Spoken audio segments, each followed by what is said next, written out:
Bon matin. Bon matin, Max, comment ça va? Bon, ça va bien, toi? Ouais, bonjour tout le monde. Bonjour à tous. Chaud, chaud, chaud. Oh oui, une autre journée chaude encore. Je ne sais pas où vous vous trouvez présentement. Si vous êtes au Québec, au Nouveau-Brunswick, ailleurs peut-être dans le pays, mais en tout cas ici, il fait chaud. Alors juste un petit test dans notre chat, oui, dans notre chat. Alors ouais, bonjour Philippe, Philippe du Nouveau-Brunswick. Est-ce qu'il fait chaud au Ouais, Nouveau-Brunswick, Philippe? Ça doit être assez chaud quand même, j'imagine. Oui, il fait beau oui, ici aussi, good. ouais, good. Ce qu'on disait, je pense, la semaine dernière, même à Gaspé, je pense qu'il y avait des journées qui disaient qu'il allait faire 35 degrés là, à Gaspé, donc très, très chaud aussi. Moins d'humidité, tant mieux, tant mieux. Bon matin, Florin. On a Bon aussi, je matin. pense, est-ce qu'on a Adam qui est en ligne? On avait une autre personne au webinaire ce matin. Donc, ben, merci beaucoup d'être présent.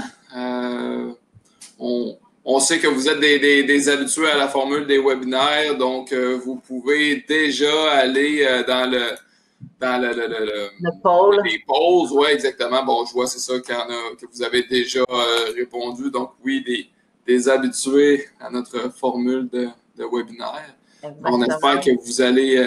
que vous allez bien, que vous êtes en mesure de bien vous rafraîchir peut-être pendant cette période assez, assez chaude. Alors, aujourd'hui, on a notre cinquième webinaire de notre série, de notre programme Poids Santé, style de vie Poids Santé. Donc, on est bien content de vous compter parmi nous, fidèles auditeurs.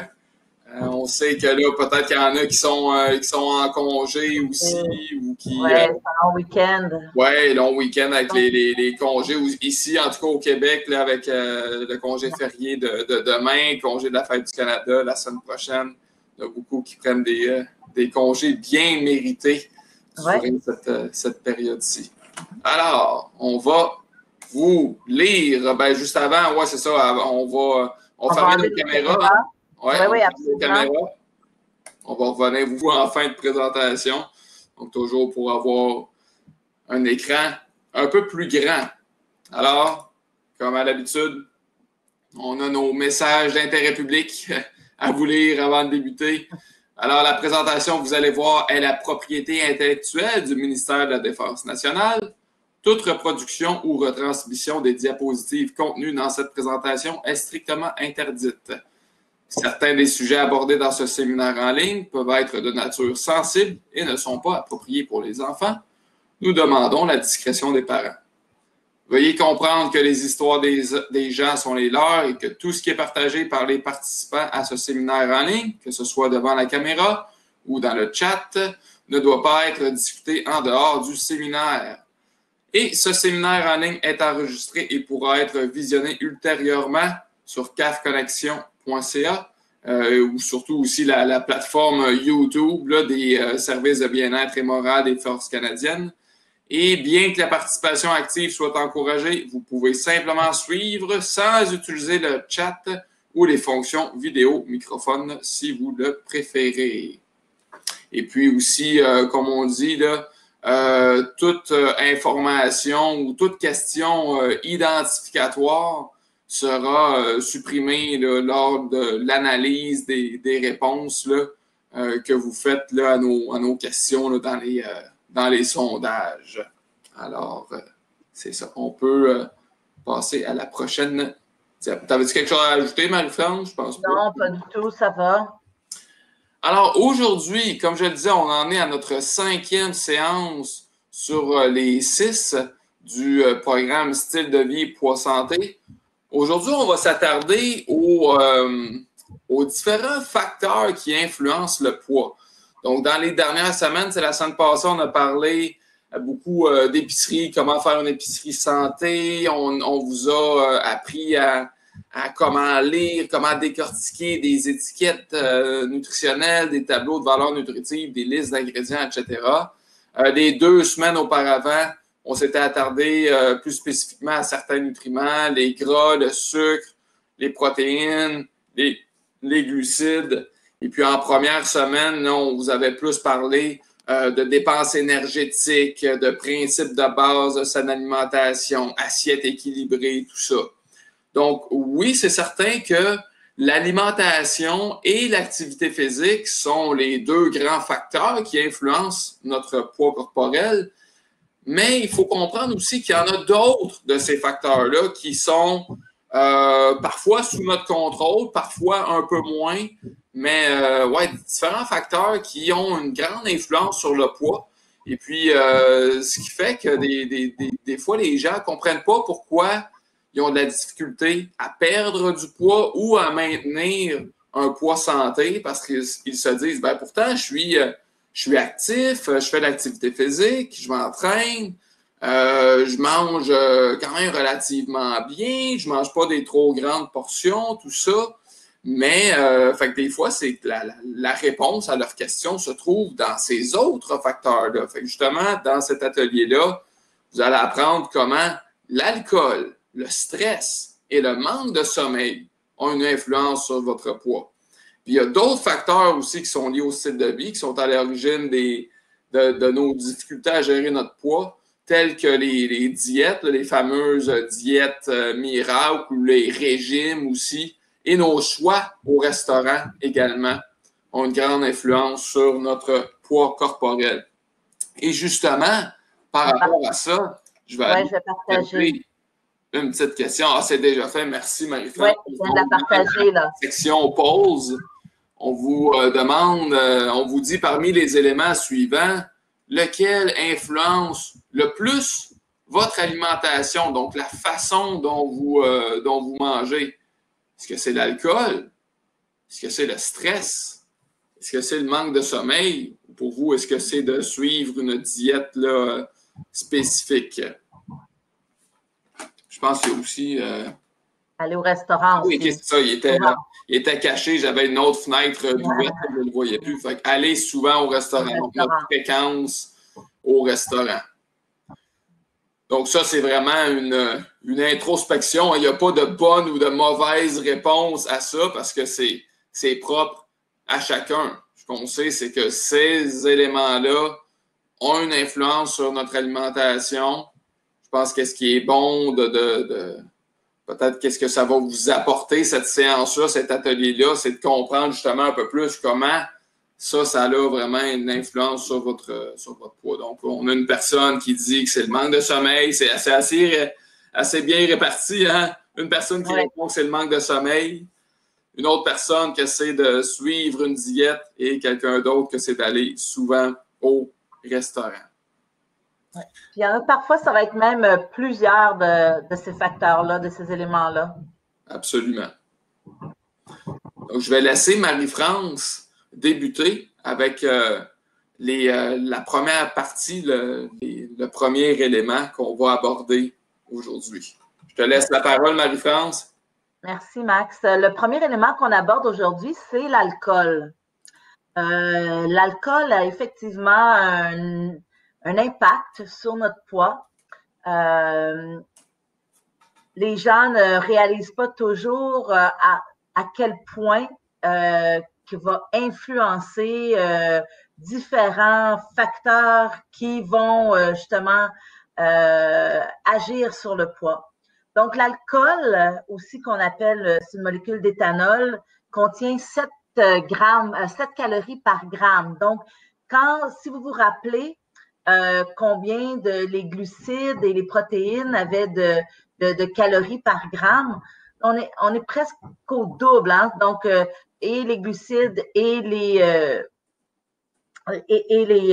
protéines fournissent 4 calories par gramme.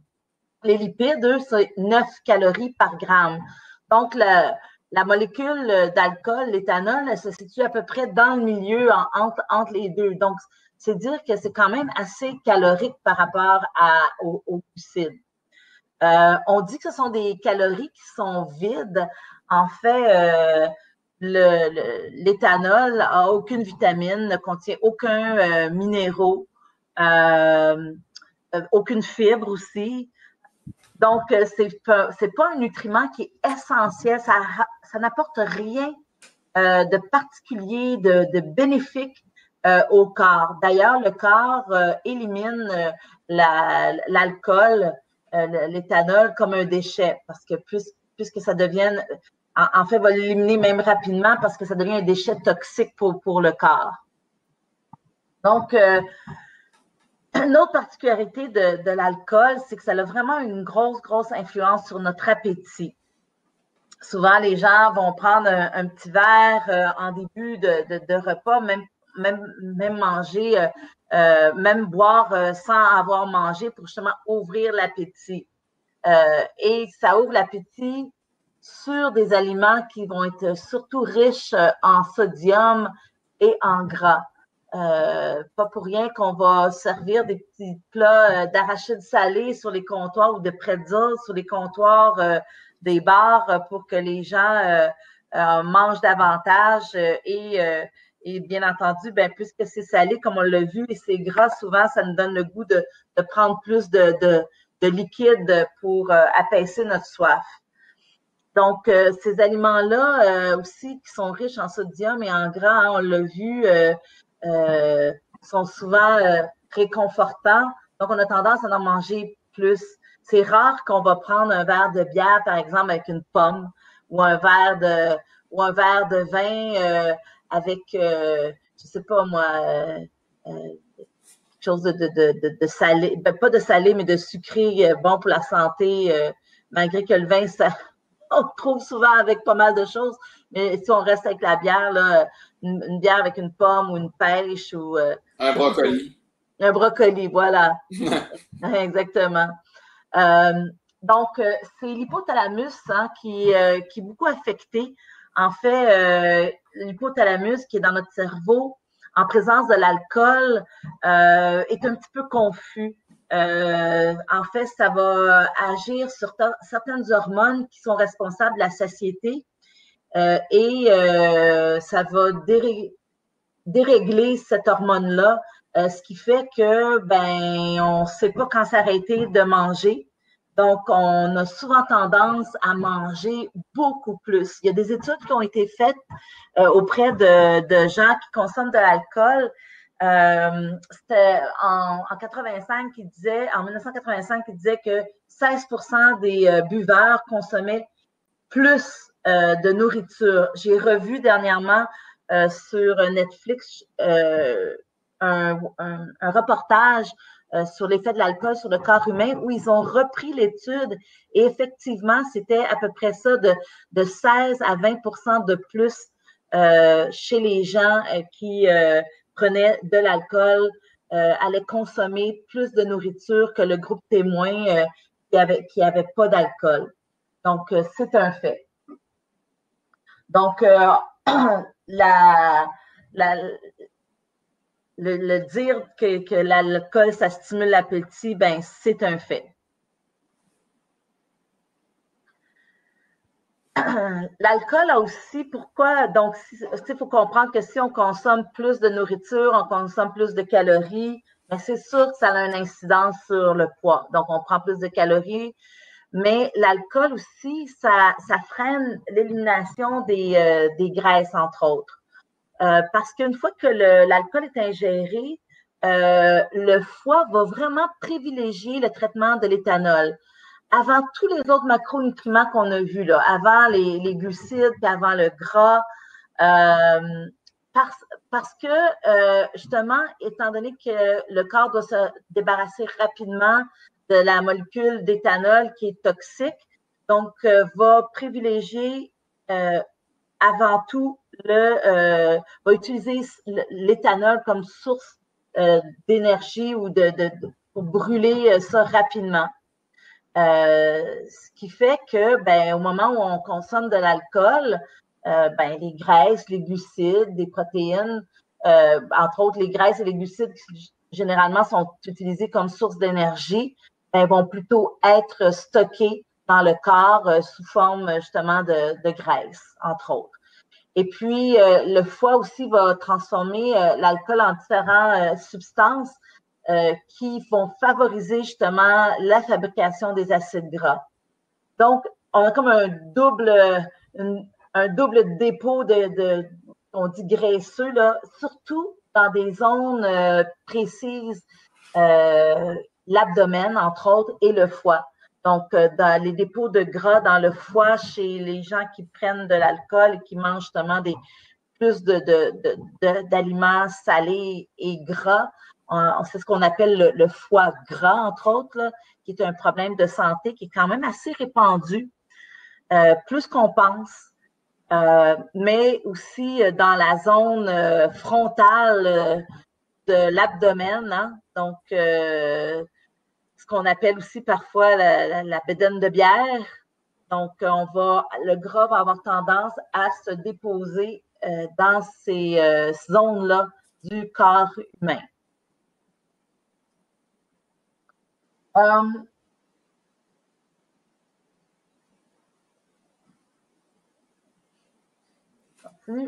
Donc, souvent aussi avec l'alcool, pourquoi qu'on dit que l'alcool est si calorique que ça? En fait, l'alcool comme tel, bon, elle a 7 calories par gramme. Si on prend le vin, la bière, entre autres, il n'y a pas tant de sucre dans ces breuvages-là, comparativement à d'autres boissons alcoolisées, entre autres les cocktails qui sont souvent accompagnés de sucre ajouté. Hein, on l'a vu, le sucre ajouté la semaine passée fait vraiment augmenter le nombre de calories de tous les aliments. Et on a juste à penser à des trucs comme vodka jus d'orange. Ici, on donne whisky, cola. Mais moi, je pense souvent aussi là, les petits drinks exotiques que les gens calent à des quantités phénoménales quand ils vont dans le sud. Là, puis on nous les propose pour nous désaltérer, là, les fameux pina colada, les daiquiris aux fraises ou aux bananes ou tout ce que les saveurs sucrées tropicales qui goûtent les fruits. Bon, je le consens que, bon, au goût, c'est plaisant, c'est sûr. Mais on a juste à penser, par exemple, à un pina colada, en plus de ça, qui a du gras à l'intérieur, parce que c'est fait avec justement du lait de coco, qui est quand même sa part de gras. Là. Donc, ça va vite.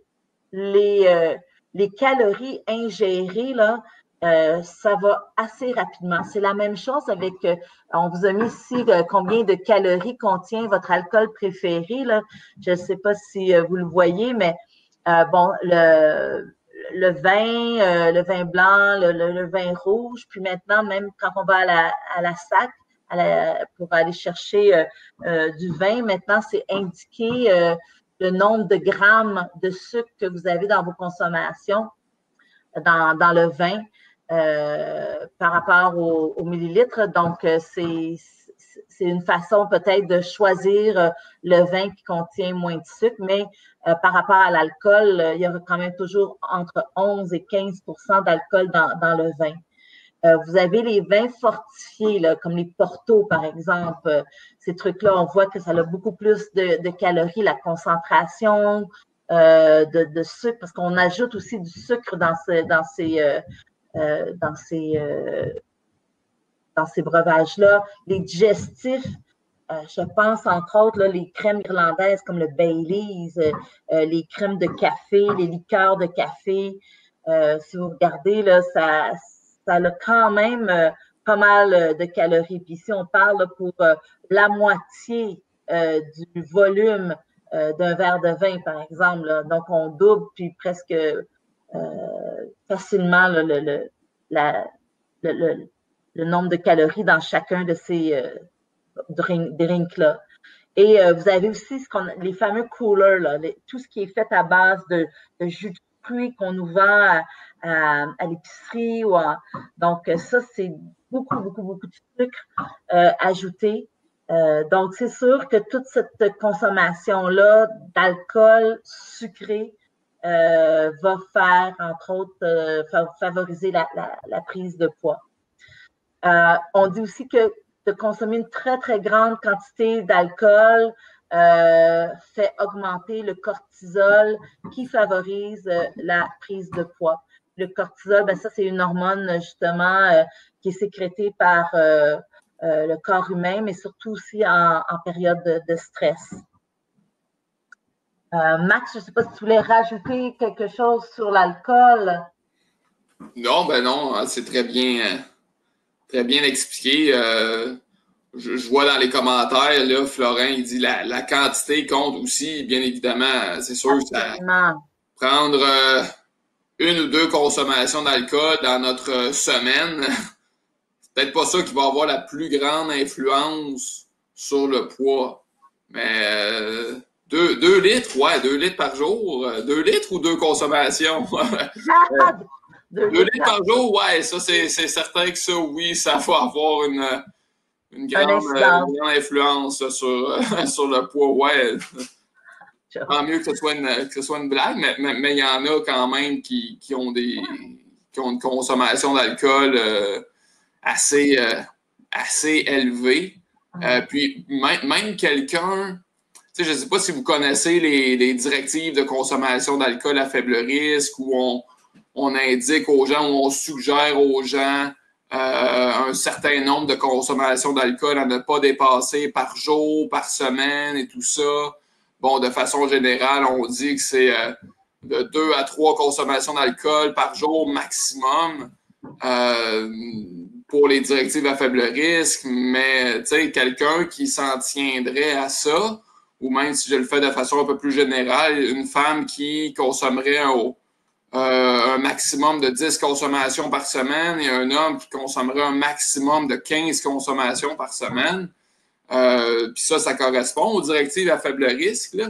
Mais quand même, 10 à 15 consommations d'alcool dans une semaine, tu sais, c'est quand même plusieurs calories supplémentaires là, qu'on ajoute là, dans notre bilan énergétique. Là. Puis comme Marie-France disait, tu sais, ces boissons-là, tu sais, ne sont pas nutritives, là, donc ce sont vraiment des boissons qui amènent des calories superflues. Donc, au bout de la semaine, multiplier ça par 52 semaines par année, multiplier ça par le nombre d'années qu'on fait ça, en bout de ligne, oui, ça peut avoir une grande incidence sur le poids corporel. Mais prendre une consommation d'alcool de façon très occasionnelle, bon, ça c'est sûr, ça n'aura pas une très grande incidence. Donc, tout est une question de quantité, bien évidemment.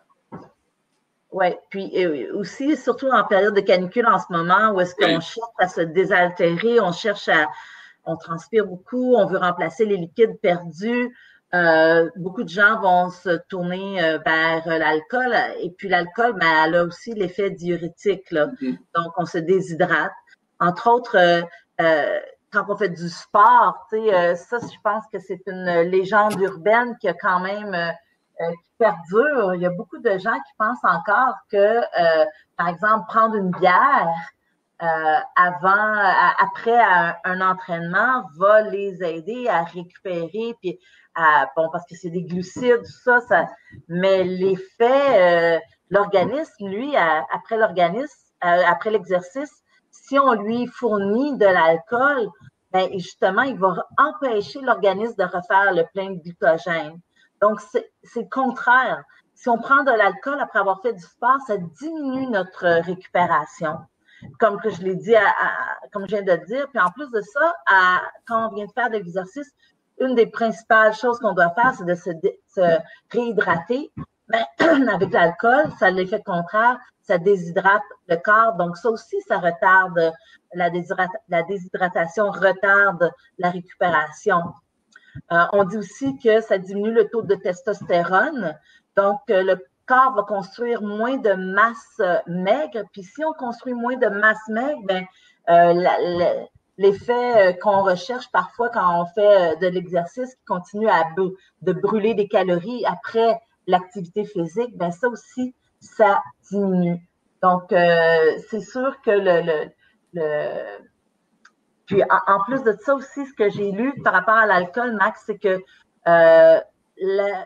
la digestion de l'alcool fait augmenter la température du corps.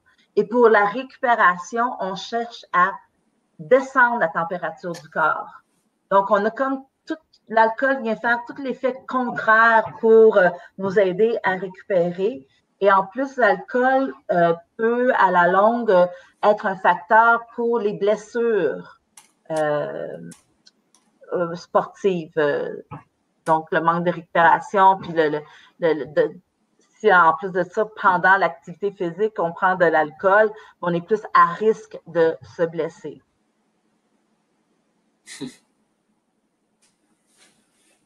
Après un petit marathon, Max, une petite bière, j'ai même vu que maintenant, ils font des marathons où est-ce qu'à chaque kilomètre, tu bois une bière. Oui, effectivement, ça c'est le beer marathon. Je ne sais pas comment ils font pour se rendre. Un peu ridicule, en effet. Une pratique assez à risque, en fait. Là. Ouais, c'est pas rare qu'il y ait qu'on nous offre de la bière à la fin d'une épreuve sportive. Effectivement. Si vous la prenez, cette bière-là, assurez-vous aussi d'avoir d'autres liquides plus appropriés, là, en plus donc de l'eau, bien évidemment, lait au chocolat, boissons sportives, des trucs comme ça. Oui, absolument. Tantôt, je vous ai parlé justement du cortisol, le cortisol qui est produit par les glandes surrénales, donc qu'on va produire en plus grande quantité quand on est face à un stress, bien entendu. Donc, on l'appelle souvent l'hormone du stress. Et puis là, ici, je parle pas d'un stress là, qui vous arrive rapidement, puis que là, vous réglez la situation, puis le stress part. On va plutôt parler du stress qui est chronique, celui justement qui ralentit le métabolisme. Donc, on sécrète beaucoup de cette hormone-là, le cortisol. Et puis, le cortisol, on l'a dit, hein, va à long terme va empêcher le corps en fait, va empêcher le corps d'utiliser son énergie parce qu'il veut tellement protéger le corps humain qu'il va plutôt emmagasiner puis chercher à dépenser le moins possible d'énergie. Donc, le métabolisme, là, vraiment fait un crash, diminue en période de stress chronique. Et en plus de ça, le stress à long terme peut justement nous empêcher de mener un style de vie actif. Tu sais, on l'a dit en début de webinaire, une des choses qui nous aide justement à maintenir un poids santé, c'est de mener une vie active. Mais là, si on souffre de stress chronique, ben ça se peut qu'on devient moins actif. Puis ça, c'est parce que justement, c'est le cortisol augmente l'inflammation dans notre corps. Donc, l'inflammation au niveau des articulations, entre autres, l'inflammation générale du corps, puis aussi, elle va contribuer à affaiblir notre système immunitaire. Donc, c'est pour ça que quand on est affecté du stress chronique, ben, on manque d'énergie. Donc, manque d'énergie, ça ne tente pas de te lever puis d'aller faire l'activité physique. On a la difficulté à cause justement du manque d'énergie, mais aussi de l'inflammation à récupérer. Donc, la récupération est plus lente, plus de peut-être de douleurs musculaires, maux de dos, peut-être même les articulations des genoux, des épaules, etc. Donc, et souvent, ben, s'il y en a qui ont suivi le webinaire sur le stress la semaine passée, hein, j'expliquais que c'est pas rare que les gens qui sont affectés par le stress à long terme, le stress chronique, tombent malades. Entre autres, vont être plus sujets à attraper des virus comme le rhume, la grippe. Donc, c'est sûr que les gens aussi qui sont stressés en ce moment sont peut-être même plus à risque d'attraper le COVID. Le stress aussi a comme effet sur justement notre consommation d'aliments d'augmenter les fringales. Ça va, les fringales souvent vont être augmentées pour des choses qui sont riches en sucre et en gras. Donc, le goût du chocolat, entre autres, là, quand on est stressé, vient assez rapidement. Les gens vont se retourner vers des aliments qui vont peut-être justement peut-être les sécréter un petit peu plus de sérotonine, dopamine pour peut-être les aider, là, tout ce qui affecte l'humeur, le sommeil.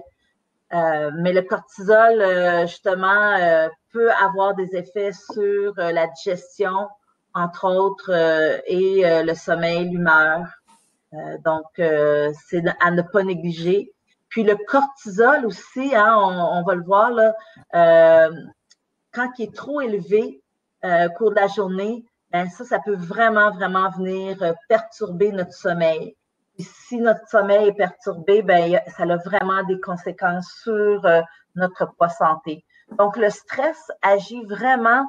Les gens, tu sais, comme Maxime disait, oui, je fais de l'activité physique, je mange super bien, je comprends pas, mais si on a le stress, comme on dit, la pédale dans le fond, là, dans le tapis, tout le temps, tout le temps, tout le temps, on est tout le temps stressé, ben ça peut être assez pour freiner vos efforts de perte de poids. Donc, le sommeil. Maintenant, je vais passer la balle à Maxime qui va nous parler justement de ce qu'on est en train de dire par rapport au sommeil et, entre autres, on le voit ici, là, les perturbations au niveau des hormones. Absolument. Donc, pour continuer là-dessus, donc, au niveau du sommeil comme tel, le manque de sommeil. Là. Mais avant de parler de manque de sommeil, là, si je vous demandais dans le chat, là, c'est quoi le nombre d'heures de sommeil qui est recommandé pour les adultes? Je vous donne quelques secondes. Ouais, 7, 9, exactement. Pour les adultes, là, c'est ça qui est recommandé. Bon, Philippe qui tranche, qui s'en va entre les deux, 8 heures. Ben, effectivement, vous avez tous les deux raison, Florin, Philippe. Entre 7 et 9 heures, peut-être que vous allez lire entre 7h30 et 9 heures par nuit pour un adulte. C'est ça qui est recommandé. Oui, les besoins des enfants sont augmentés. Les enfants plus jeunes, les adolescents ont besoin de dormir davantage, mais un adulte, grosso modo, entre 7 et 9 heures, c'est ça qui est suffisant. Donc, quand on dort moins que ça, surtout si c'est récurrent, là, tu sais, c'est sûr, ça peut nous arriver des fois d'avoir une nuit de sommeil plus courte parce que, bon, on avait un événement social, quoi que ce soit, on s'est couché plus tard, puis là, on a dormi moins. Si c'est vraiment très occasionnel, bon, ouais, party, exactement. Si c'est vraiment très occasionnel, peut-être pas ça qu'il y a la plus grande incidence sur le poids. Mais quelqu'un qui manque de sommeil de façon chronique, qui ne dort pas suffisamment, soit parce que peut-être qu'il souffre d'insomnie, hein? Peut-être que c'est un trouble du sommeil qui amène la personne à ne pas dormir suffisamment, donc insomnie, se réveille beaucoup dans la nuit, ou si c'est quelqu'un qui a de très, très longues journées de travail, qui est très, très occupé, puis qu'il se couche tard, il se lève tôt, donc ça amène un manque de sommeil, et ça, si c'est répété jour après jour, ben là, on parle de manque de sommeil chronique. Alors, au niveau du poids, qu'est-ce que ça fait? Ben, en fait, il faut comprendre au départ qu'au niveau physiologique, ça va vraiment avoir une incidence sur le poids. Pourquoi? Parce que ça amène une perturbation hormonale. Donc, quel type d'hormone? Ben, le cortisol va être augmenté. Donc, Marie-France vient d'en parler. Puis, si vous avez suivi l'atelier sur le stress aussi au cours des dernières semaines, si vous en avez entendu parler aussi. Donc, plus grande production de cortisol. Le cortisol est maintenu à un niveau plus élevé. Autre hormone qui est influencée, l'insuline. Donc, l'insuline va être augmentée aussi. Qu'est-ce que ça fait, ça, quand il y a trop d'insuline qui est produite? Ça fait chuter le taux de sucre sanguin. Et quand on a une baisse de notre taux de sucre dans le sang, ça nous amène à vouloir manger plus. On veut essayer de rebalancer ça en mangeant davantage. Et deux hormones super importantes qui sont influencées par le sommeil, c'est la gréline et la leptine. Si vous avez suivi des ateliers spécifiquement sur le sommeil au cours des dernières semaines, des webinaires là-dessus, c'est peut-être des termes que vous avez entendus. La gréline, c'est l'hormone de la faim et la leptine, c'est l'hormone de la satiété. Alors, quand ça fait plusieurs heures qu'on n'a pas mangé, il va y avoir une augmentation de la production de la gréline. Tu sais, notre fameux estomac là, qui crie famine, là, tu sais, quand cette sensation-là de faim que l'on a quand ça fait plusieurs heures que l'on n'a pas mangé, ben c'est ça, c'est parce qu'il y a une augmentation de la production de gréline. Et quand, au moment où on commence à manger, la gréline va diminuer, OK? La production de gréline va diminuer. Et puis, la leptine va être produite quand on commence à manger. Et quand on mange un repas complet, équilibré, qui nous fournit tous les nutriments qu'on a besoin dans les bonnes quantités, tout ça, bien, la leptine va être augmentée dans notre corps pour nous faire comprendre que, OK, là, j'ai assez mangé. Tu sais, quand on dit là, que ça faut prendre au moins 20 minutes là, pour manger un repas, il faut prendre le temps de manger, il faut faire ça lentement. C'est justement pour permettre aux hormones de faire leur travail et de faire comprendre au corps, de nous faire comprendre qu'on a assez mangé. Donc ça, c'est pour la gréline et la leptine. Fait que qu'est-ce qui arrive quand on manque de sommeil de façon chronique? C'est qu'il va y avoir une augmentation du taux de gréline, OK, dans notre corps. Fait qu'on a plus faim, on a davantage faim. Ça ne veut pas dire qu'on manque nécessairement de calories ou de carburant à ce moment-là. C'est juste que, justement, cette hormone-là est perturbée. Fait qu'on a plus faim plus souvent. Et, au contraire, la leptine, elle, va être diminuée. Fait qu'on produit moins de leptine, cette hormone-là de la satiété qui nous envoie le message qu'on a assez mangé. Fait que c'est vraiment toutes ces hormones-là qui sont complètement perturbées quand on manque de sommeil de façon chronique. Fait qu'on a vraiment plus faim et on se rend moins compte qu'on est rassasié quand on mange un repas. Absolument. Puis Max, tu sais, il y a une étude qui a été faite à l'Université Laval qui est reprise dans plusieurs articles scientifiques. Puis eux ont prouvé que entre 5 et 6 heures de sommeil par jour, puis il y a beaucoup de gens que c'est ça qui dorment, ben, le risque de souffrir d'obésité était très, très grand. Donc, on parle ici de dormir entre 7 et 8 heures pour justement, ou 7 et 9 heures pour justement favoriser un poids santé. Mais moi, personnellement, je connais beaucoup, beaucoup de gens qui ne dorment que des 6 heures par nuit, puis entre 5 et 6 heures par nuit. Donc, le risque augmente beaucoup pour l'obésité dans le cas des gens qui souffrent comme ça d'insomnie ou qui manquent de sommeil. Parce qu'il y a beaucoup de gens qui disent qu'ils dorment 6 heures puis qui ne réalisent pas que le corps, à l'accumulation, entre 4 heures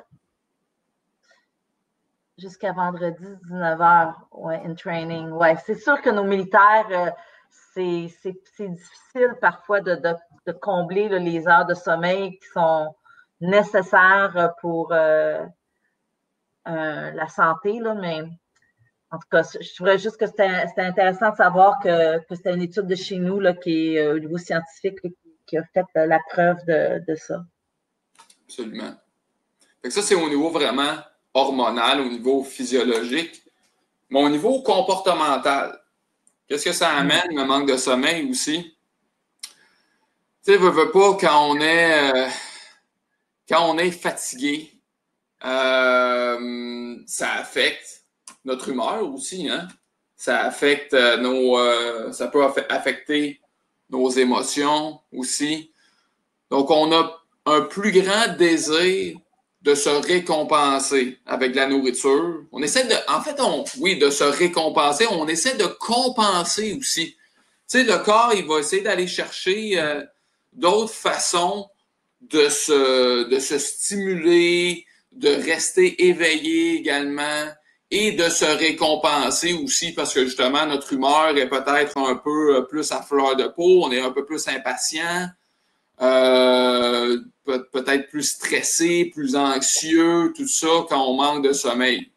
Fait que là, on essaie de compenser en allant vers la nourriture. Et encore une fois, je dis souvent, j'utilise souvent le brocoli, là, mais quand on veut se récompenser avec la nourriture, c'est rare qu'on le fait avec du brocoli ou avec des céleris, donc des aliments qui sont très peu caloriques.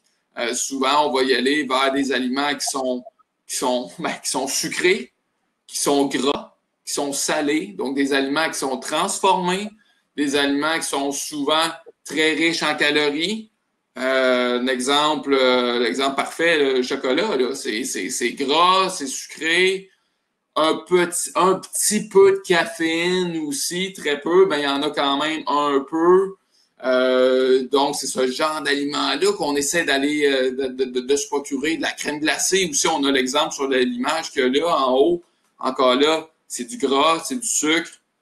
Une pâtisserie, un gros muffin commercial, un beigne, des choses comme ça, une chocolatine, donc encore là, des aliments qui fournissent sucre, gras, des aliments qui sont très caloriques, qui sont très transformés aussi.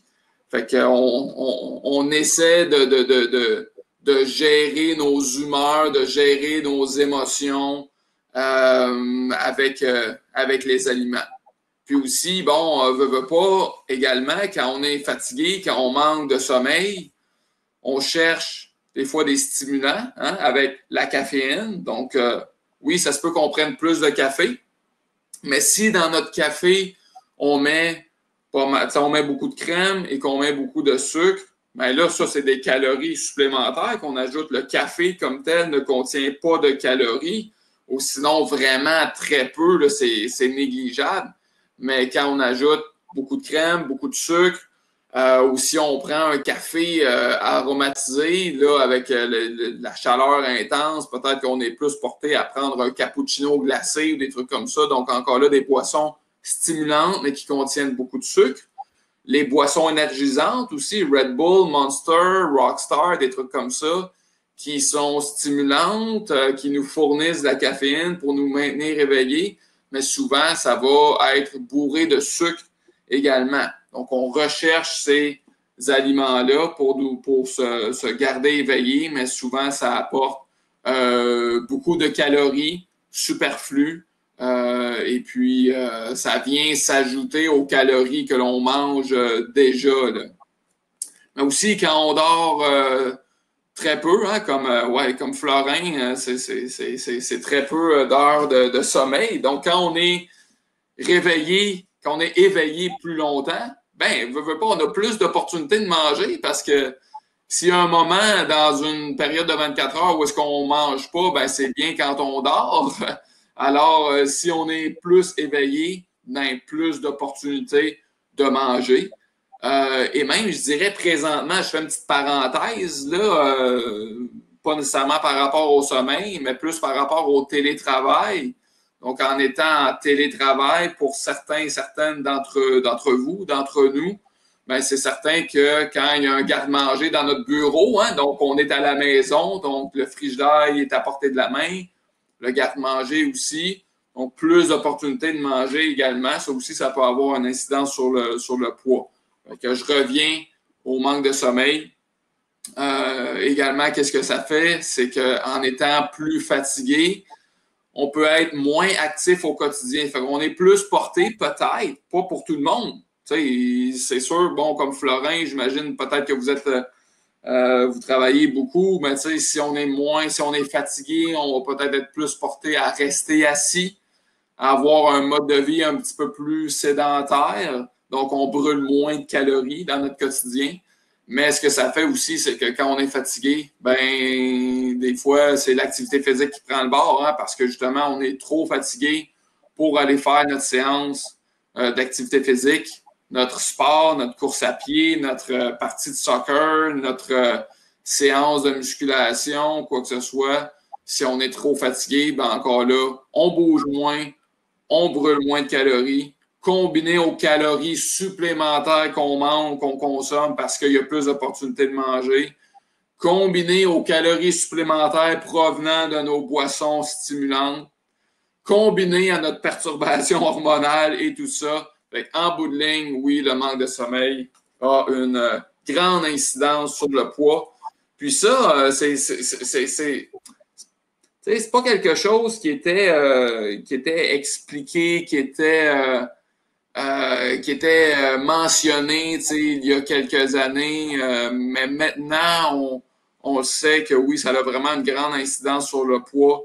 Et puis les gens qui essaient de perdre du poids, mais que ça ne fonctionne pas, bien des fois, ce qui va leur être suggéré, là, c'est vraiment de regarder plus leurs habitudes de sommeil. Et si la personne a un trouble de sommeil, de l'insomnie, de l'apnée du sommeil, des trucs comme ça, ben là, puis que la personne a de la difficulté à gérer son poids, ben dans ce temps-là, c'est peut-être d'essayer de corriger ce trouble-là du sommeil. Et puis quand on corrige ça, ben en bout de ligne, après ça, ça peut aider à avoir un poids santé. Donc, les gens qui sont actifs, qui mangent bien quand même, mais qui ont toujours la difficulté à maintenir leur poids ou à en perdre, ben la réponse réside peut-être des fois dans le manque de sommeil chronique dû au trouble du sommeil ou dû à notre rythme de vie effréné. Un autre aspect, un autre point qui a une incidence sur le poids, c'est un peu paradoxal, là, mais l'effet des diètes sur le poids santé. Bon, les fameuses diètes, là, les régimes miracles, je sais pas moi, les diètes cétogènes ou les diètes à base de soupe, les diètes protéinées qui sont principalement à base de suppléments de protéines, tous les régimes qui ont été populaires là, au cours des dernières années, que ce soit Atkins, que ce soit le South Beach Diet, que ce soit tous les régimes faibles en glucides, les fameux low carbs diets, des trucs comme ça.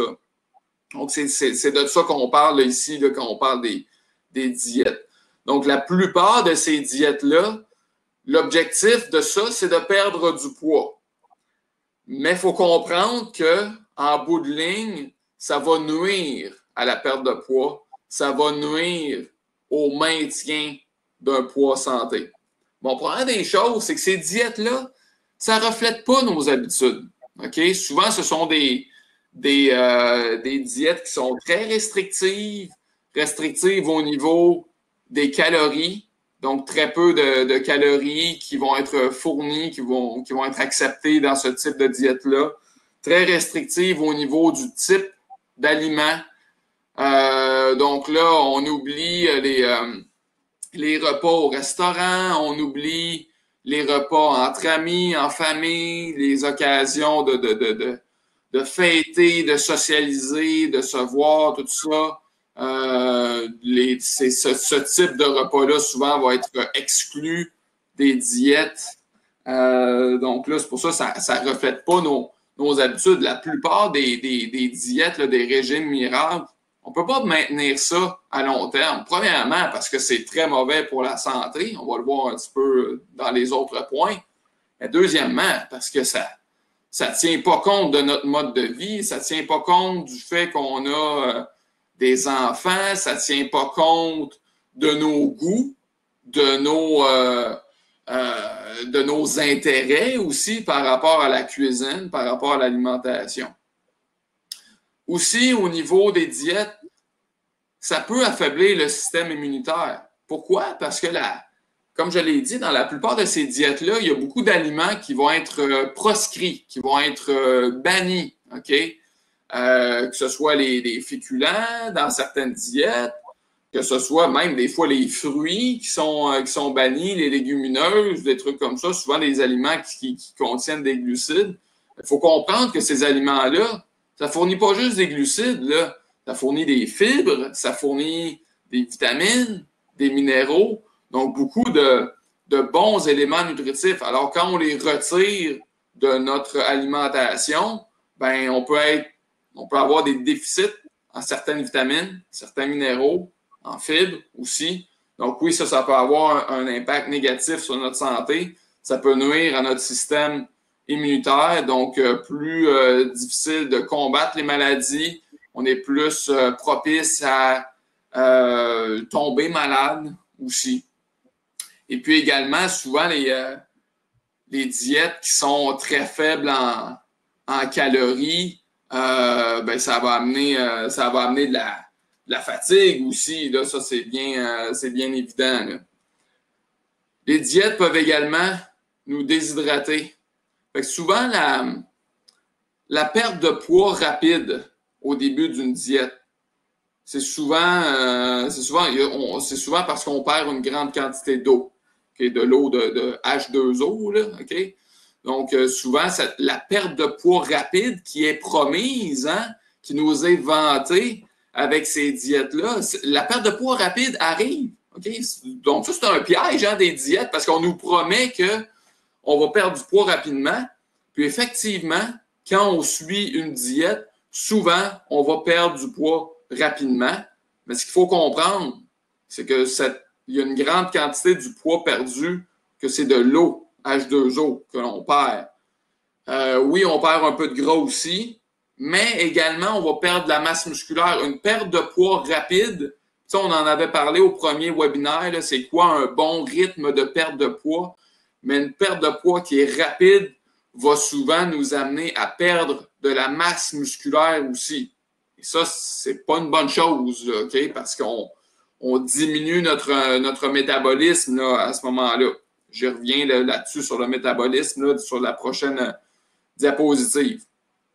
Les diètes peuvent également dérégler notre transit intestinal, dû, entre autres, là, à la faible quantité de fibres alimentaires qu'on va consommer.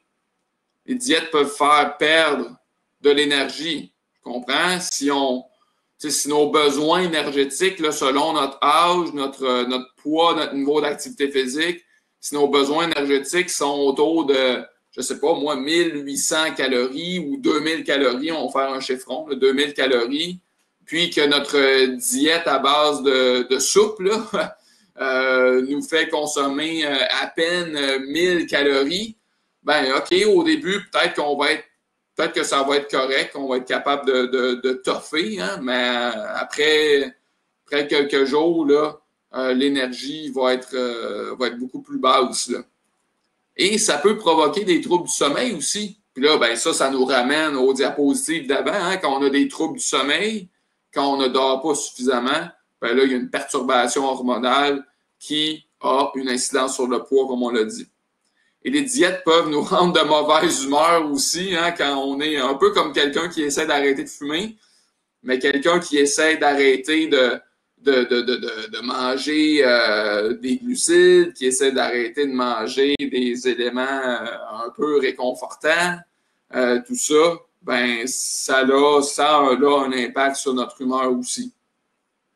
Fait que tu sais, souvent, les gens qui suivent des diètes vont dire « Ah, j'ai échoué, j'ai pas réussi ma diète, j'ai triché. » Hein? C'est pas nous qui échouons, ce sont les diètes qui échouent, en fait, là, les fameux régimes miracles. Là, c'est ça qui échoue. Là. Puis, tu sais, il faut comprendre là, que ces diètes-là, là, il y a un gros aspect marketing là, autour de ça. Là. Il y a tellement d'argent à faire avec l'alimentation, avec les suppléments. Puis, écoutez, là, je veux dire, quand vous regardez sur Internet là, un peu, là, toutes ces diètes-là qui existent là, sont toutes basées sur des principes différents. Une diète va prôner tel type d'aliment, une autre va en prôner tel autre type. Il n'y a aucun consensus, il n'y a rien qui tient la route là-dedans. C'est pas basé sur des recherches scientifiques, sur des études là, bien établies. Donc, c'est purement du marketing et puis Peut-être que ça fonctionne pour une personne, deux personnes, mais ça ne fonctionne pas là, de façon générale. Mais en fait, ça ne fonctionne pas. Comme je l'ai dit tantôt, c'est ça le piège des diètes, c'est qu'au début, oui, ça nous fait perdre du poids rapidement, mais en bout de ligne, là, ça nuit à la santé plus que d'autres choses. Vous avez peut-être entendu parler de l'effet yo-yo des diètes, là. Mais justement, c'est ça qu'on va expliquer là, ici, de qu'est-ce que ça fait et pourquoi ça nuit au poids santé, là. Je vous amènerai là, sur le cycle ici qu'on a au point en haut à droite, là, restriction ou régime. Okay? Donc, quand on se met sur une diète, sur un régime, là, on est en phase de restriction au niveau des calories, restriction au niveau du type des aliments. Fait que, ça, c'est quand on dit, OK, je me mets à la diète. Là. Je commence ça lundi, je commence ça peu importe tel jour, le 1er janvier, hein, ou je commence ça, je sais pas, moi, le premier jour du printemps pour avoir ma shape de beach, hein, ma shape de plage, là, un coup que l'été va être arrivé. Donc, peu importe la raison, mais il y a une journée qu'on commence notre diète, notre restriction, notre régime. Et là, ce que ça amène chez la personne, c'est un sentiment de contrôle. Hein, on parle d'une personne qui essaye de perdre du poids, et peut-être que ça a été difficile auparavant, fait que là, elle reprend un contrôle sur son poids. Et là, qu'est-ce que ça amène au début? C'est une perte de poids rapide. Je l'ai expliqué pourquoi tantôt qu'on perdait du poids rapidement. Bon, perte d'eau, perte de masse musculaire aussi, une perte de gras également. Donc, une perte de poids rapide va amener un sentiment de satisfaction. Et ça fait comprendre ça fait pas comprendre, mais ça fait penser à la personne qui suit la diète que, hey, ça marche, wow, ça fonctionne. Donc, un sentiment de satisfaction. Mais là, au fil du temps, au fil des jours, étant donné que les calories sont très restreintes, ça va amener une baisse du métabolisme. Pourquoi ça fait baisser le métabolisme? C'est que, comme je l'ai dit, si le corps a besoin, je donne un chiffron encore, si on a besoin d'environ 2000 calories par jour, selon notre âge, notre poids, notre grandeur, notre niveau d'activité physique, si on a besoin d'environ 2000 calories par jour, mais que là, on en consomme seulement 800 calories ou 1000 calories. Encore là, je vais faire un chiffron à 1000 calories. Bon, oui, au début, il y a la perte de poids, mais là, à un moment donné, le corps, il va se mettre un peu en état de veille, OK? Parce que là, le corps, l'organisme va se dire, oh, là, j'ai vraiment pas assez de carburant pour faire ce que j'ai de besoin. Fait que là, l'organisme, il va se mettre au ralenti, ce qui va faire que justement le métabolisme va diminuer. Il va se mettre au ralenti pour prévenir les carences énergétiques, pour faire des réserves aussi.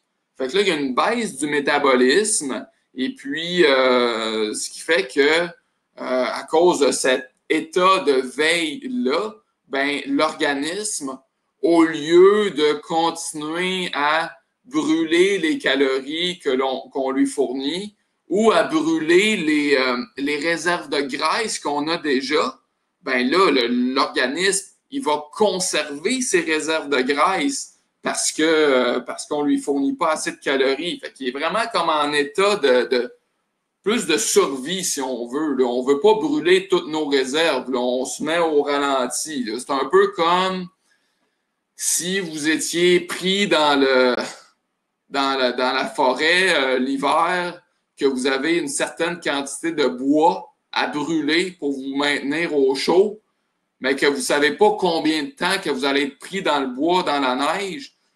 Oui, vous allez faire du feu, mais peut-être pas un gros feu de joie là, de Saint-Jean-Baptiste. Vous allez peut-être faire juste un petit feu, juste pour maintenir un peu de chaleur, OK? Parce que vous ne savez pas combien de temps vous allez être pris là. Si vous brûlez tout votre bois dans les premières heures, ben là, oui, OK, vous allez être maintenu au chaud, mais après ça, vous allez être en hypothermie. Fait que vous allez faire juste un petit feu, vous allez essayer de maintenir ce feu-là pour vous maintenir en vie. Mais c'est sûr qu'on n'est pas à notre meilleur dans ce temps-là. Là. Fait que c'est un peu la même chose avec les diètes. Là. On se met au ralenti à un moment donné. Et suite, pour continuer avec la baisse du métabolisme, quand ça fait juste quelques jours qu'on est à la diète, on se sent bien, on est en contrôle, on est content parce qu'on perd du poids. Mais là, il arrive peut-être une situation où est-ce qu'on se sent privé. On se fait inviter chez des amis, on se fait inviter au restaurant, puis on n'y va pas parce que ça ne fait pas partie de notre diète.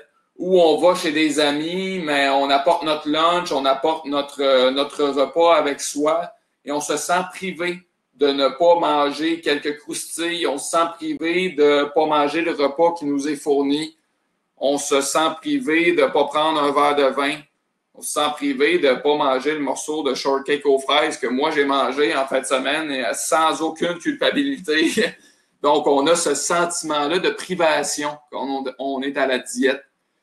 Et puis là, le sentiment de privation, ça amène des émotions négatives et ça peut nous mener à des écarts, à des excès.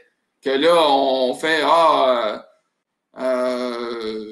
j'ai trop le goût d'en manger, puis je dérape de ma diète. Là. Donc, j'ai une perte de contrôle. Alors, au début, c'était un sentiment de contrôle, et puis là, on est rendu à une perte de contrôle. Et cette perte de contrôle-là sur notre alimentation va amener, encore là, d'autres émotions négatives, de la frustration, sentiment de culpabilité, on se sent coupable. Plus souvent, les gens vont dire « J'ai triché en fin de semaine. J'ai triché, j'ai mangé des chips. J'ai triché, je suis allé prendre un cornet. » C'est pas de la triche, ça. Il n'y a pas de règlement qui interdit de manger un cornet l'été. Il n'y a pas de règlement qui interdit de manger des chips. Fait que souvent, cette notion-là de culpabilité, cette notion-là qu'on est un tricheur parce qu'on a failli, entre guillemets, en notre diète, ça amène encore là beaucoup d'émotions négatives, ça amène une relation très négative aux aliments aussi, comme s'ils mangeaient un cornet, c'était de la triche. Non, il n'y a pas de règlement qui interdit ça. Là. Mais quand on est sur une diète, c'est un peu comme ça qu'on se sent. Fait que la perte de contrôle, la privation, le sentiment de culpabilité, le sentiment que c'est trop difficile, là, j'abandonne. Hein? J'abandonne ma diète.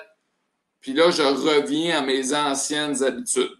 Les anciennes habitudes qui, au fil des années, ont mené à ma prise de poids. Okay? Fait que non seulement j'abandonne ma diète, mais je reviens même pas à une alimentation saine. Là, je reviens à des mauvaises habitudes alimentaires que là, je me gâche, je suis plus motivé. Fait que le sac de chips, je le mange au complet. Quand je regarde la télé, je fais plus attention du tout à ce que je mange.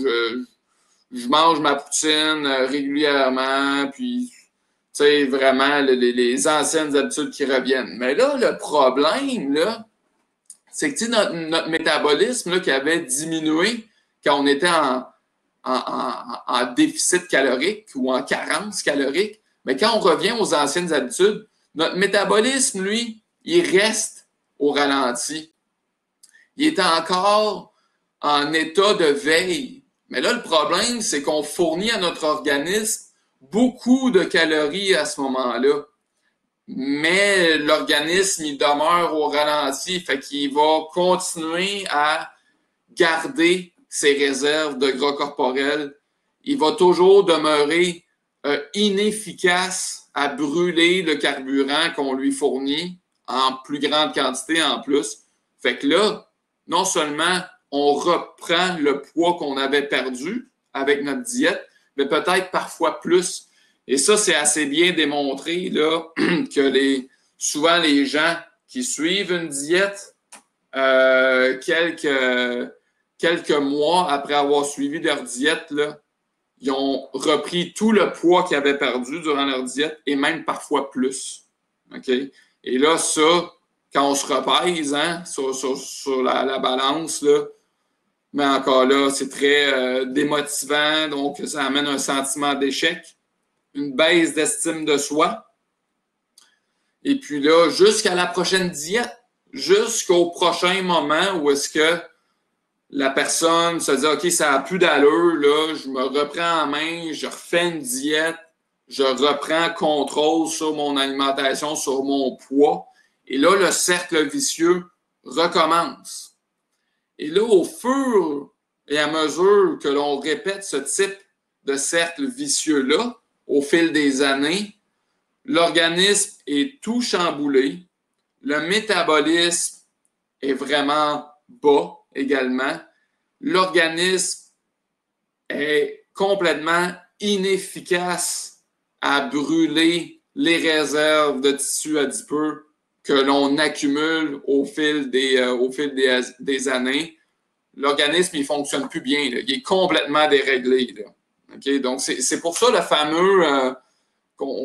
pourquoi on appelle ça l'effet yo-yo des diètes, là, c'est que oui, quand on fait la diète, qu'on est en restriction calorique, oui, le poids diminue, donc le poids descend comme un yo-yo, okay, il va descendre, mais au bout d'un certain temps, le poids va revenir à la hausse. Le yo-yo va remonter.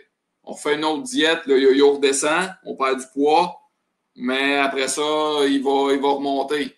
Au fil du temps, ben, le yo-yo, il descend de moins en moins. Là, et puis le poids, lui, au fil des années, il continue de monter. Fait que ça, c'est ce qu'on appelle l'effet yo-yo. C'est un des gros pièges là, des diètes là, par rapport au poids santé.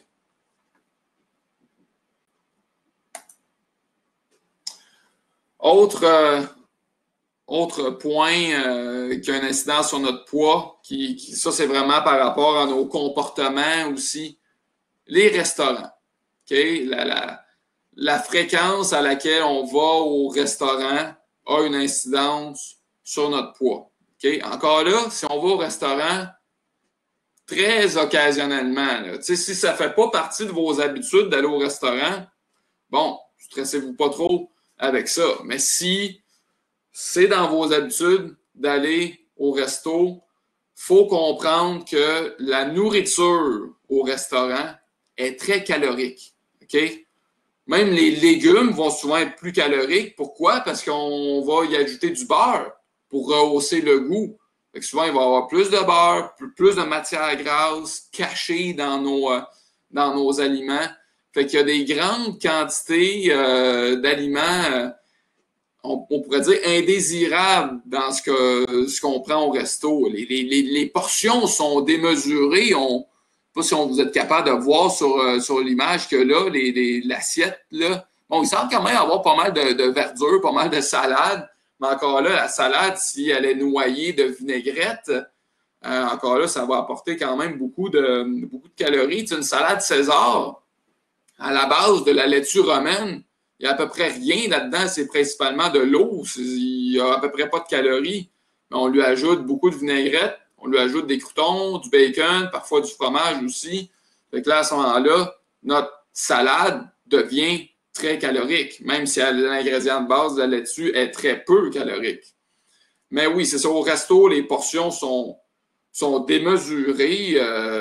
Bien souvent, un repas pourrait nourrir facilement 2 personnes, 2 adultes, et puis on serait très rassasié quand même. Je pense que Marie-France me le disait, me confiait ça hier, que des fois, quand elle va au restaurant avec son conjoint, ils prennent une assiette à 2, et puis c'est bien en masse. Okay? Puis souvent, quand on va au resto, on en veut pour notre argent. Hein? Donc, on va prendre des fois des assiettes qui sont plus grosses, plus volumineuses pour le prix que l'on paye. Fait qu'on trouve qu'on en a pour notre argent, justement. Puis même les repas qui, parfois semble santé. Tu sais, je vous donne un exemple. Là. Vous en allez au resto, vous prenez la brochette de poulet. Bon, vous dites, je fais attention à ce que je mange, je prends la brochette de poulet. Mais là, souvent, la brochette de poulet va venir avec beaucoup de riz, beaucoup plus que ce qu'on devrait manger. La brochette de poulet comme telle, souvent, elle est très grosse. Des fois, il y a 2-3 portions d'aliments protéinés avec le poulet. Fait que beaucoup de riz, comme je l'ai dit. Puis là, les légumes, s'il y a des légumes, souvent, ils vont avoir beaucoup de beurre dessus. Ben, si c'est une salade, bon, ben encore là, beaucoup de vinaigrette. Donc, même un repas qui semble santé va fournir souvent plus de 1000 calories. Puis là, ça, c'est sans compter l'alcool qu'on prend, l'apéro, la bière, le vin. C'est sans compter le pain qu'on va avoir mangé au début, avant de débuter notre repas. Fait que, sans compter même le dessert, des fois. Puis encore là, les portions de dessert, tu sais. Un dessert peut faire partie d'un repas équilibré. Mais encore là, c'est quand c'est des portions de dessert démesurées, très, très caloriques. Des fois, le dessert comme tel fournit le nombre de calories qu'un repas devrait fournir. Un repas pour une personne moyenne là, devrait fournir entre 400 et 700 calories là, pour un repas. Mais comme je l'ai dit, des fois, le dessert à lui seul fournit cette quantité de calories-là. Des fois, l'entrée, si on prend une entrée, des fois, l'entrée seulement va fournir autour de 400-500 calories. Là. Donc, si on va souvent au restaurant, à toutes les semaines, ou si on s'alimente souvent dans les restaurants fast-food, restauration rapide, aux commandes à l'auto, pour ne pas les nommer, mais les Tim Hortons de ce monde, les McDo de ce monde, des trucs comme ça, c'est des aliments qui se mangent rapidement, qui se mangent facilement, dans notre auto, bien souvent, mais ces aliments-là fournissent beaucoup de calories, puis bien souvent, ça nourrit pas tant que ça. C'est peu nutritif, ça se mange rapidement, et puis beaucoup de sucre, beaucoup de gras. Tu sais, un trio McDo, là, une petite frite avec un hamburger puis une liqueur, c'est pas un repas qui est gargantuesque, c'est pas très, très volumineux, mais il y a facilement 1000 calories et plus là-dedans parce que c'est très gras, c'est très sucré, etc. Quelques stratégies quand on va au restaurant là, pour vous aider à faire de bons choix. Essayez d'éviter ou de limiter les ingrédients là, qui vont saboter votre alimentation. Fait que le beurre, la crème, les aliments qui sont frits, que ce soit des frites évidemment, mais des fois ce sont des morceaux de viande, des filets de poulet, des trucs comme ça. Essayez plutôt de prendre la cuisson au grill, quand c'est grillé. Donc, généralement, il n'y a pas d'ajout de matière grasse quand c'est grillé. Donc, déjà là, on se sauve un petit peu de calories superflues. Faites attention au sel, quoique, bon, le sel, il y en a beaucoup, beaucoup dans les aliments au restaurant. Là. Les sucres ajoutés aussi. Essayez de choisir. Tu sais, quand vous allez au resto, dites-vous, demandez-vous qu'est-ce que vous aimez au restaurant? C'est quoi qui vous procure le plus de plaisir? Parce que c'est correct d'aller au restaurant, mais si vous y allez quand même assez régulièrement, essayez de faire des choix. Est-ce que pour vous, le choix, ça va être le vin ou la bière? Est-ce que pour vous, le choix, votre petit péché mignon, c'est votre dessert? Moi, ça, c'est mon style. J'aime bien les desserts. Est-ce que pour vous, votre péché mignon, c'est de manger du pain ou des trucs comme ça? Si c'est le cas, c'est correct, mangez-en. Mais prenez après ça un choix un peu en fonction du fait que vous aimez ça, manger le petit pain. Si pour vous, le pain, c'est sais, c'est pas c'est pas votre péché mignon tant que ça, ben, essayez de ne pas le prendre à ce moment-là. Si vous prenez une entrée, essayez d'y aller plus vers une salade avec la vinaigrette à côté. Hein? Ça, on peut le demander quand on prend une salade. Salade maison, salade du jardin, un petit peu moins calorique. Demandez de la vinaigrette à côté, si possible, pour contrôler la quantité que vous allez ajouter. Parce que la salade comme telle, avec des légumes, c'est très peu calorique. Puis ça va quand même remplir votre estomac. Fait que ça va calmer votre fringale là, avant le repas là, comme tel. Quand vous allez au resto, là, si vous savez que vous allez au restaurant un soir, là, OK? C'est pas une bonne idée de sauter le petit déjeuner ou le dîner. Parce que si vous ne mangez pas de la journée ou que vous mangez très peu, vous allez être littéralement affamé quand vous allez arriver au restaurant. C'est là que vous allez prendre 3 morceaux de pain. C'est là que vous allez prendre une entrée. Parce que là, vous vous dites, ah, j'ai bien trop faim, là, ça va être trop long d'attendre mon repas. On va se prendre une entrée là, tout de suite là, parce que ça va être plus rapide. Là. Là, souvent, les entrées, encore là, c'est très peu nutritif, c'est très calorique aussi. Je ne sais pas, moi, que ce soit des bâtonnets de fromage frit, que ce soit des escargots à l'ail, peu importe. C'est souvent très, très calorique là, quand on se prend une entrée.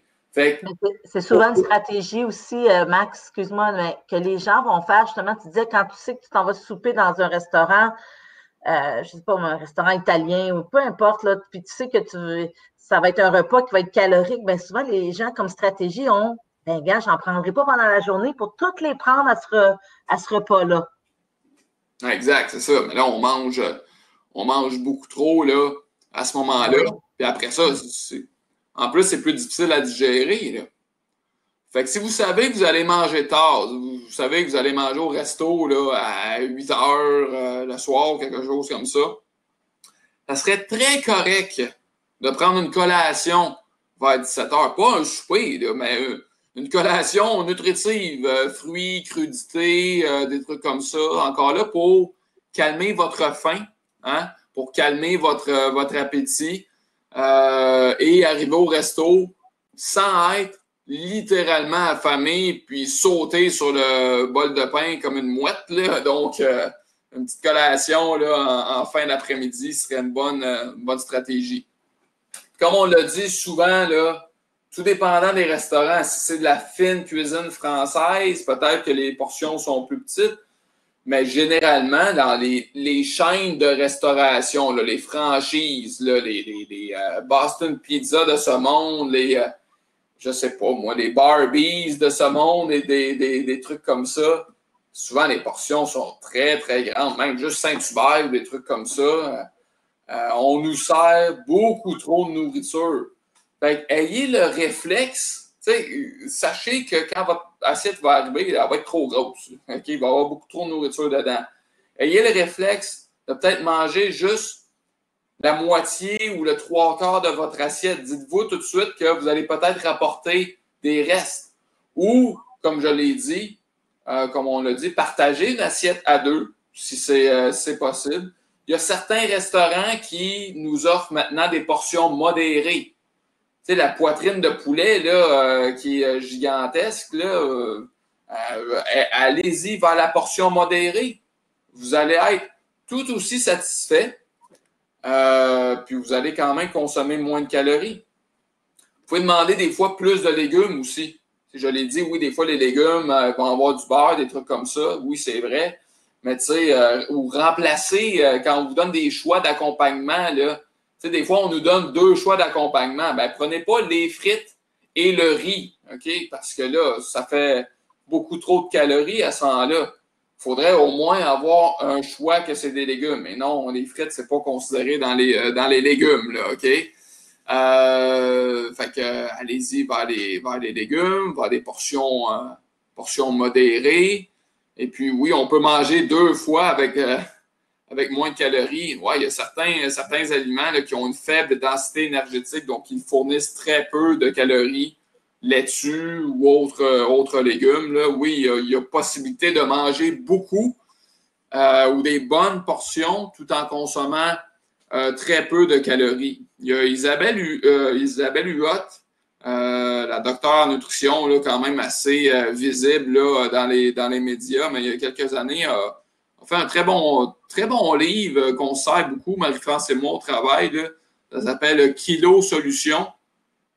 Dans son livre, elle montre beaucoup d'exemples des comparaisons de repas. Un repas classique au restaurant ou quoi que ce soit versus un repas que l'on pourrait se faire soi-même. Quand on compare les deux, puis c'est des photos en plus, là, il y en a un souvent qui il semble beaucoup plus volumineux, mais bien souvent, il y a beaucoup moins de calories. Tout dépend du type d'aliments qu'on consomme, de la façon dont ils sont apprêtés également. Donc, quelques stratégies pour justement limiter les dégâts là, quand on va au restaurant. Puis encore là, c'est question de modération, hein? Modération en termes de quantité, mais en termes de fréquence aussi. Comme je l'ai dit, si vous allez souvent au restaurant, sur la diapositive précédente, on disait au Canada, on estime qu'un repas sur 3 est pris à l'extérieur. Fait que ça inclut, oui, le resto, mais ça inclut commande à l'auto, donc restauration rapide, ça inclut les cafétérias, ça inclut, je sais pas moi, vous allez à votre Tim Hortons sur votre base, votre Subway, vous allez vous chercher des trucs au Canex, des trucs comme ça. Fait qu'un repas à l'extérieur, c'est un repas qu'on ne sait pas préparer à la maison. Si vous faites votre lunch à la maison puis que vous le mangez au travail, ça, c'est pas considéré comme un repas pris à l'extérieur, là, OK? Un repas pris à l'extérieur, c'est un repas qu'on achète au resto, justement, commande à l'auto, dépanneur, des trucs comme ça. Puis vous payez au restaurant, il ne faut pas se gêner de demander au serveur avec quoi c'est fait, je sais pas, la sauce, ou de mettre la sauce à côté, de ne pas la mettre sur vos aliments. Comme ça, c'est vous qui choisissez la quantité que vous allez consommer. Il n'y a vraiment pas de mal à demander, en plus de ça, là, de rapporter les restes. Je sais, nos voisins du Sud, les Américains, ça fait partie de leur coutume. Là. Eux autres, c'est pas rare que tu vois les gens sortir avec même, je pense, au niveau Canada, le reste du Canada. Là, je ne sais pas pourquoi au Québec, on est moins friand là-dessus, mais vous avez payé pour. Puis souvent, ben, ça fait votre lunch pour si c'était bon, si c'était santé, tout ça, ça fait votre lunch le lendemain. On peut l'agrémenter de légumes et puis bon, on a payé pour. Fait que ouais, faut pas se gêner. Absolument. Donc, ça conclut notre webinaire sur les autres facteurs ayant une incidence sur le poids. On espère que ça répond, peut-être que ça vous éclaire hein, sur certains autres aspects hein, de votre alimentation, certains autres aspects de votre poids. Hein? Comme on l'a dit en début, si vous êtes actif, vous vous entraînez, puis que vous avez une bonne alimentation, ça c'est la base, là, OK? Mais si malgré tout ça, vous avez de la difficulté à perdre du poids, ben, peut-être que la réponse réside dans ces autres facteurs-là, que ce soit votre niveau de stress qui a une incidence physiologique sur votre poids, une incidence comportementale aussi hein, sur votre alimentation. Des fois, on s'en rend même pas compte. Que ce soit les diètes que vous avez suivies au fil des années. Ouais. Fait que peut-être des fois aussi la réponse réside dans la relation que l'on a face à l'alimentation, face aux aliments, la relation qu'on a face à l'activité physique aussi. Ça également, ça peut être intéressant là, à explorer. Puis aussi, il faut comprendre que Ça, la semaine prochaine, là, je vous mets un petit teaser. La semaine prochaine, on va vous partager un annexe là, qui explique aussi qu'on est tous différents. Là, hein? On a nos formes corporelles. Il y en a pour qui, que soit génétiquement parlant ou morphologiquement parlant, hein, il y en a qui vont avoir tendance à être plus costaud, hein, à avoir plus de rondeur, plus de poids, avoir un poids corporel qui est plus élevé que d'autres personnes. Il y a certains aspects qui sont plus ou moins contrôlables. Puis, il faut en venir il faut s'accepter aussi, accepter nos différences. Là. Je veux dire, il y en a qui vont presque toujours rester très petits, très maigres, peu importe qu'est-ce qu'ils mangent. Ça ne veut pas dire qu'ils sont nécessairement en bonne santé. Puis il y en a qui vont toujours rester avec un léger surplus de poids. Puis encore là, ça ne veut pas dire qu'ils sont en mauvaise santé. Si cette personne-là s'alimente bien, si cette personne-là est active, ne fume pas, est heureuse, a un bon réseau social, etc., il y a fort à parier qu'elle est quand même en bonne santé. Okay? Donc oui, on associe beaucoup le surpoids, l'obésité à un problème de santé, et ça peut en être un, là, ça c'est sûr que ça peut être un facteur de risque pour un paquet d'autres problèmes de santé. Mais il faut voir le corps, hein, la personne dans son ensemble, là, les différentes habitudes de vie, c'est ça vraiment qui a une incidence sur notre santé. Absolument. Alors, je vois que Marie-France a déjà partagé les questions hein, des questions de fin dans le pôle. Donc, merci de bien y répondre. Puis, on vous a laissé les ressources là, à l'écran également. Puis, dernier point aussi, tous les webinaires là, qu'on donne sur la nutrition, ce qu'on a donné aujourd'hui, quoi que ce soit, juste pour vous rappeler, ça ne remplace pas une consultation que vous auriez avec votre nutritionniste ou votre médecin.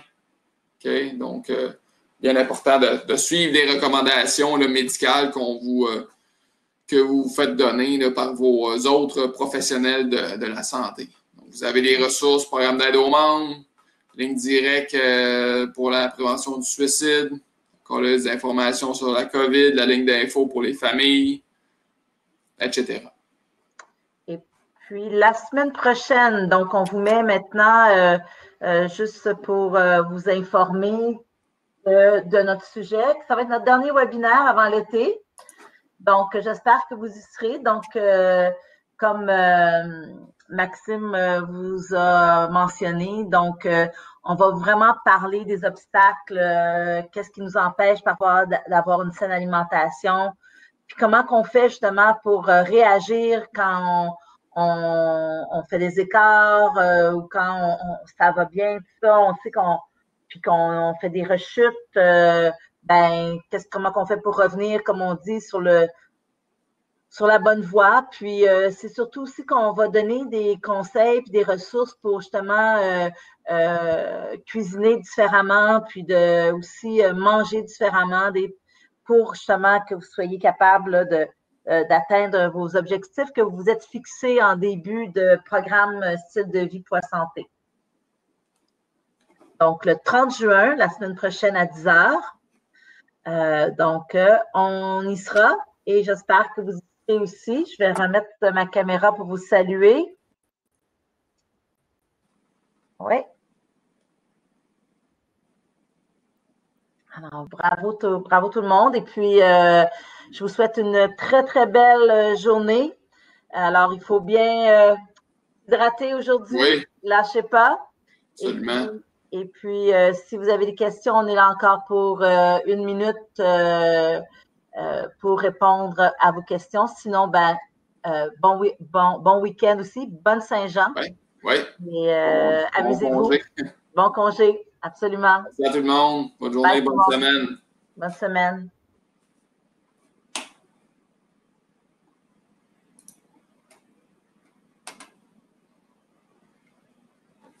je pense qu'on va pouvoir closer ça. Marie, Florin et Philippe sont ont tous les deux quitté déjà. Donc, parfait. Alors, je te souhaite une bonne journée, Max. On se reparle plus tard. toi aussi, bonne baignade. Puis en passant, là, en tout cas, je ne sais pas s'il y avait des travaux là, finalement. Là, là, ils sont partis à à Oh. 11 h. Ils ont quitté pour leur Okay. pause de lunch. Là. Bon, mais oui, il y avait. Et je me suis enfermée dans mon bureau. Fait que là, il fait vraiment chaud. J'ai hâte de sortir d'ici. Ah ouais, je comprends. Je vais aller rentrer la stat tout de suite. Là, puis on se reparle plus tard en réunion. Cool. Bye bye.